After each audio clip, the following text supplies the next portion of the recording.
Shalom, selamat pagi Bapak Ibu yang dikasihi oleh Tuhan. Kita akan bersama-sama membaca dan merenungkan firman Tuhan pada pagi hari ini. Mari kita berdoa.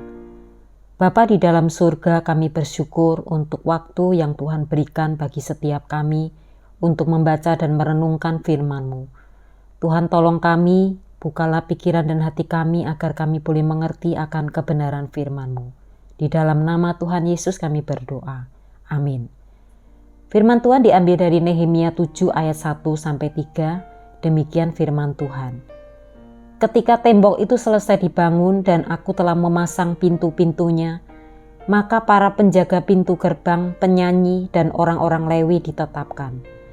Aku menyerahkan kekuasaan atas Yerusalem kepada saudaraku Hanani dan Hananya, pemimpin istana, karena Hananya adalah orang yang setia dan takut akan Allah lebih dari orang lain.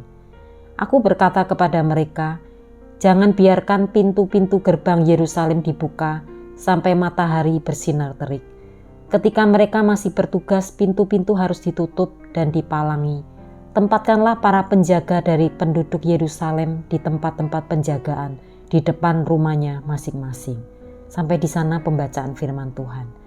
Bapak, Ibu, dan Saudara yang dikasihi oleh Tuhan, akhirnya tembok Yerusalem selesai dibangun. Tugas selanjutnya adalah mendata dan meneliti status orang-orang Yahudi yang pulang dari pembuangan. Tujuannya untuk mencatat silsilah dari mereka dan beserta keturunannya yang masih bertahan hidup.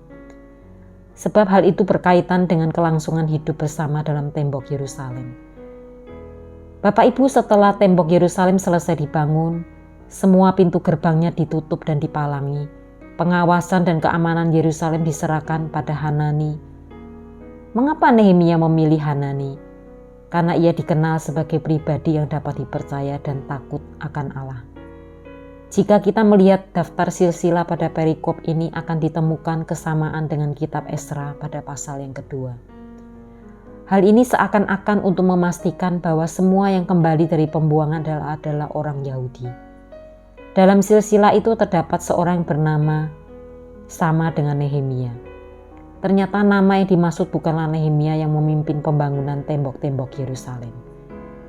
Bapak Ibu, penelitian lebih dalam lagi tentang silsilah dilakukan, yaitu apakah mereka masuk dalam kategori imam.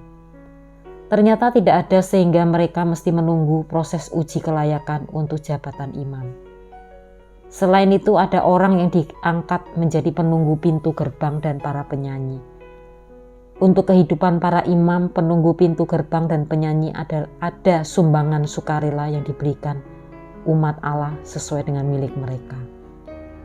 Bapak Ibu, perjalanan hidup manusia dalam dunia ini tidak berhenti pada satu titik saja.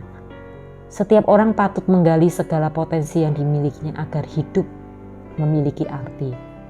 Dengan mendayagunakan potensinya, seseorang sedang membuka diri untuk anugerah dan kehendak Allah terwujud dalam hidupnya.